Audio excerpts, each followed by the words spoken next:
ഇന്ന് നമ്മൾ വളരെ എളുപ്പത്തിൽ കറുത്ത എള്ള് കൊണ്ടൊരു വെറൈറ്റി റെസിപ്പി ഉണ്ടാക്കുകയാണ് കേട്ടോ. ഇത് നമുക്ക് മുടി പൊഴിച്ചലിനും ഈ കർക്കിടക മാസത്തിലൊക്കെ ആരോഗ്യ പരിപാലനത്തിനൊക്കെ ആയിട്ട് ഉപയോഗിച്ച് വരുന്നതാണ് കേട്ടോ, കറുത്ത എള്ള്.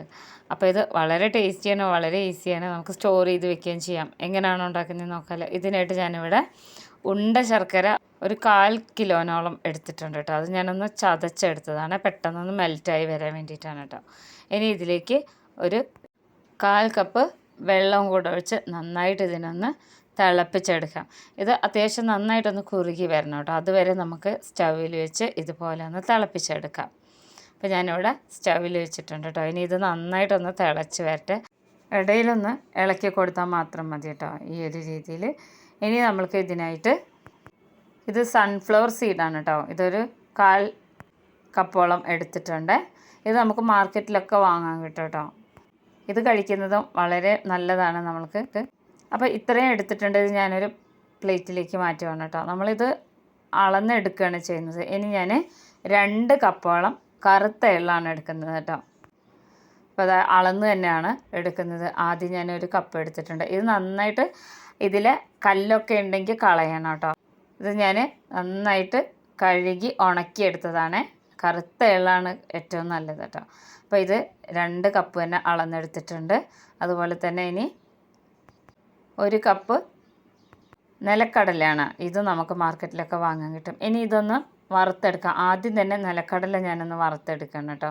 ഇത് പെട്ടെന്ന് തന്നെ ആയി കിട്ടുന്ന ഒരു സാധനമാണ്. ആദ്യം തന്നെ ഒന്ന് ഹൈ ഫ്ലെയിമിൽ വെച്ച് പിന്നെ മീഡിയം ടു ലോ ഫ്ലെയിമിൽ വെക്കാം. ഇതിൻ്റെ ഇടയിൽ നമ്മളെ ശർക്കരയൊക്കെ മെൽറ്റായി വന്നിട്ടുണ്ട്. ഇനി അതിനൊന്ന് അരിച്ചെടുക്കണം കേട്ടോ. അപ്പോൾ അതാ നമ്മുടെ നിലക്കടല ഇവിടെ റെഡി ആയിട്ടുണ്ട്. ഇതൊരു പാത്രത്തിലേക്ക് മാറ്റുകയാണ് ചെയ്യുന്നത് കേട്ടോ.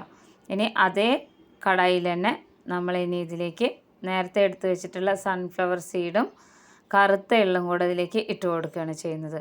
ഇതിനെല്ലാം തന്നെ ഒട്ടും തന്നെ എണ്ണയില്ലാതെ ഒന്ന് വറുത്തെടുക്കാൻ വേണ്ടിയിട്ടാണ് കേട്ടോ ഇങ്ങനെ ചെയ്തെടുക്കുന്നത്.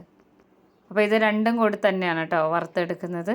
നമ്മുടെ ഈ എള്ളുണ്ടല്ലോ നന്നായിട്ട് ഇങ്ങനെ പൊട്ടി വരും. ഇതൊന്ന് മൂത്ത് വന്നു കഴിഞ്ഞിട്ടുണ്ടെങ്കിൽ ഇങ്ങനെ ശരിക്കും നമ്മൾ അരിയൊക്കെ വറുക്കുന്ന പോലെ തന്നെ ഇങ്ങനെ പൊട്ടി പൊട്ടി വരും. നല്ലൊരു മണമാണ് കേട്ടോ ഇത് ആയി വരുന്ന സമയത്ത്. പിന്നെ ചെറുതായിട്ട് ഈ ഒരു സൺഫ്ലവർ സീഡിൻ്റെ ഒക്കെ കളറൊക്കെ ഇങ്ങനെ മാറി വരും. അതുവരെ ഇതുപോലെ തന്നെ ഇളക്കി കൊടുക്കണം കേട്ടോ. ഇത് മുടി വളർച്ചയ്ക്കും അതുപോലെ തന്നെ മുടി പെട്ടെന്ന് നര വരാതിരിക്കാനും ദേഹരക്ഷയ്ക്കൊക്കെ ഏറ്റവും കൂടുതൽ ഉപയോഗിക്കപ്പെടുന്നതാണ് കേട്ടോ ഈ കറുത്ത എള്ള്. അപ്പോൾ ഇത് ഇതാ ഇവിടെ റെഡി ആയിട്ടുണ്ട്. നമുക്ക് ഇനി ഇതും ഒരു പാത്രത്തിലേക്ക് മാറ്റാം. ഞാൻ സ്റ്റൗ ഓഫ് ചെയ്ത് വെക്കുന്നില്ല കേട്ടോ.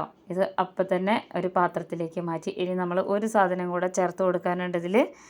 അതേ കടായി സ്റ്റൗവിൽ വെച്ചിട്ട് 1/2 കപ്പോളം തന്നെ മട്ട അവിലാണ് കേട്ടോ ചേർത്ത് കൊടുക്കുന്നത്.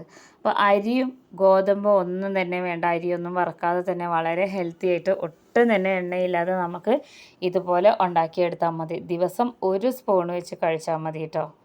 അപ്പോൾ ഈ ഒരു കർക്കിടക മാസമൊക്കെ ആയ സമയത്ത് ഒരുപാട് ആൾക്കാർ ഇതുപോലെ ലഡുവൊക്കെ ഉണ്ടാക്കി കഴിക്കാറുണ്ട്. അതിനെക്കാട്ടിലൊക്കെ കുറച്ചുകൂടി ടേസ്റ്റി ആയിട്ടാണ് കേട്ടോ ഉണ്ടാക്കുന്നത്. ഇത് കുട്ടികൾക്കും വലിയവർക്കൊക്കെ കഴിക്കാം. അപ്പോൾ നമ്മുടെ അവിലും ഇവിടെ റെഡി ആയിട്ടുണ്ട്.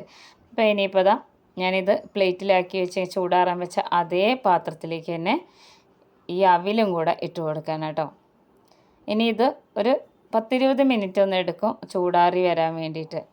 അതുവരെ നമ്മൾ ഇതുപോലെ ഒന്ന് വെയിറ്റ് ചെയ്യണം. അപ്പോഴേക്കും നമ്മുടെ നിലക്കടല ഉണ്ടല്ലോ, നമ്മൾ വറുത്ത് വെച്ചിട്ടുള്ള നിലക്കടല, അത് അത്യാവശ്യം നന്നായിട്ട് ചൂടാറി വന്നിട്ടുണ്ട്. ഇങ്ങനെ കയ്യിൽ വെച്ചിട്ട് ഇങ്ങനെ പ്രസ് ചെയ്ത് കഴിഞ്ഞാൽ ഇതിൻ്റെ തൊലിയൊക്കെ പോയി കിട്ടും കേട്ടോ. അത്രയും ഇപ്പോൾ നമ്മൾ പുറത്ത് കാണുമ്പോൾ ഇത് കരിഞ്ഞ പോലെയൊക്കെ തോന്നും, പക്ഷേ ഇതിന് തൊലി കളഞ്ഞാൽ അങ്ങനെ ഒന്നും തന്നെ ഉണ്ടാവില്ല കേട്ടോ. അപ്പോൾ അതാ ഒരു 10-20 മിനിറ്റിന് ശേഷം എള്ളും അവിലും എല്ലാം കൂടെ മിക്സ് ചെയ്ത് വെച്ചിട്ടുള്ള ഈ ഒരു കൂട്ടുണ്ടല്ലോ, ഇത് നന്നായിട്ട് ചൂടാറി വന്നിട്ടുണ്ട്. ഇത് കാണാനും നല്ല ഭംഗിയാണ് കേട്ടോ. സാധാരണ ഈ ഒരു സമയമൊക്കെ ആയിക്കഴിഞ്ഞാൽ എല്ലാവരും എള്ള് കൊണ്ട് ലഡുവൊക്കെയാണ് ഉണ്ടാക്കുക. അരിയൊക്കെ വറുത്ത് ശർക്കരയൊക്കെ ചീകിയിട്ടിട്ട്.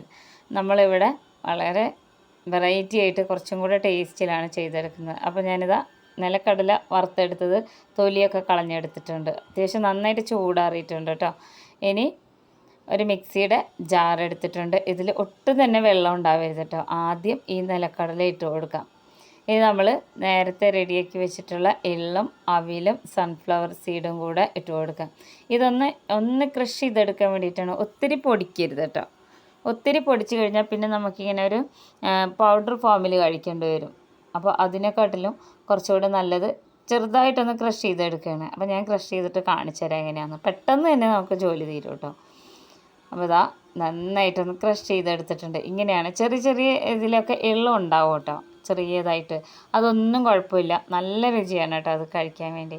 അപ്പോൾ ഇനി ഇതുപോലെ ഇരിക്കട്ടെ. ഞാനൊരു കടായി ഞാൻ സ്റ്റവിൽ വെച്ചിട്ടുണ്ട്. നന്നായിട്ടൊന്ന് ചൂടായി വരുന്ന സമയത്ത് നമ്മൾ നേരത്തെ സിറപ്പാക്കി വെച്ചിട്ടുണ്ടായിരുന്ന ശർക്കര അത് ഇതുപോലെ ഒരു അരിപ്പയിൽ ഇതുപോലെ ഒഴിച്ചു കൊടുക്കണം.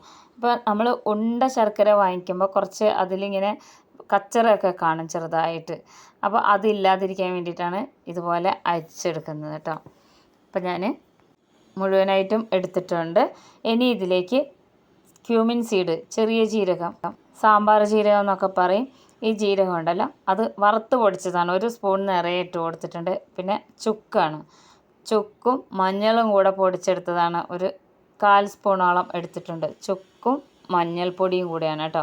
ഇനി ഇത് നന്നായിട്ട് ഇതിൽ മിക്സ് ചെയ്ത് വരുന്നവരെ നമ്മളിതുപോലെ ഇളക്കി കൊടുക്കണം. ഈ ജീരകമൊക്കെ കഴിക്കുന്നതും വളരെ നല്ലതാണ് കേട്ടോ. പ്രത്യേകിച്ച് ഈ ഒരു സമയത്ത് അത്യാവശ്യം എല്ലാവരും ഉണ്ടാക്കുന്നതാണ് ഇതുപോലെ ഹെൽത്തി ആയിട്ട് ലഡുവൊക്കെ.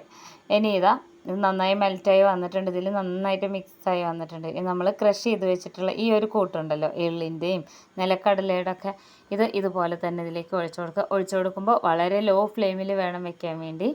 അപ്പോൾ ഇതും കൂടെ ചേർത്ത് നന്നായിട്ട് ഇതിനെ ഒന്ന് മിക്സ് ചെയ്തെടുക്കണം കേട്ടോ.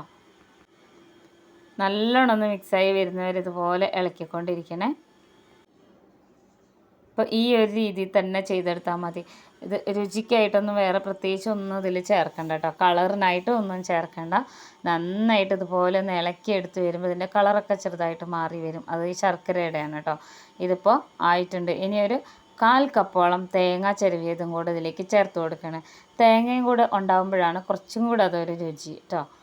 ഇനി ഈ തേങ്ങയും അതുപോലെ ബാക്കിയുള്ള ഈ കൂട്ടെല്ലാം കൂടെ ഒന്ന് വെന്ത് വരുന്നവരെ ഒന്ന് ഇളക്കി കൊടുക്കണം. ഇല്ലെങ്കിൽ നമ്മളിത് അധികം സ്റ്റോർ ചെയ്ത് വെക്കാൻ പറ്റില്ല തേങ്ങ ഇട്ട് കൊടുത്തുകൊണ്ട്. അപ്പോൾ ഈ ശർക്കരയൊക്കെ ഈ ചൂടോട് കൂടി തന്നെ തേങ്ങയിലൊക്കെ നല്ലോണം ഒന്ന് പറ്റിയിരിക്കുന്നത് വരെ ഇതുപോലെ ഇളക്കി കൊടുക്കണം. അപ്പോൾ ഈ ഒരു രീതിയിൽ ചെയ്തെടുത്താൽ മതി. പെട്ടെന്ന് തന്നെ റെഡി ആയി കിട്ടും കേട്ടോ. അപ്പോൾ ഇനി നന്നായിട്ട് ഇളക്കി കൊടുത്തിട്ടുണ്ട് കേട്ടോ. ഇതുപോലെ നന്നായിട്ട് മിക്സ് ചെയ്തെടുക്കണം. അപ്പോൾ ഇതിവിടെ ഏതാണ്ട് റെഡി ആയിട്ടുണ്ട്. ഇനി നമുക്ക് സ്റ്റവ് ഓഫ് ചെയ്ത് വെച്ച് ഒരു പാത്രത്തിലേക്ക് മാറ്റാം. ഡെയിലി ഇതുപോലെ ഓരോ സ്പൂൺ എടുത്ത് കഴിച്ചാൽ മതി, കാലത്തോ വൈകുന്നേരമൊക്കെ കേട്ടോ. അപ്പോൾ എല്ലാവരും ഉണ്ടാക്കി നോക്കിയ അഭിപ്രായങ്ങൾ അറിയിക്കണേ. ഇതുപോലെയുള്ള ഈസി റെസിപ്പീസുമായിട്ട് അടുത്ത വീഡിയോയിൽ.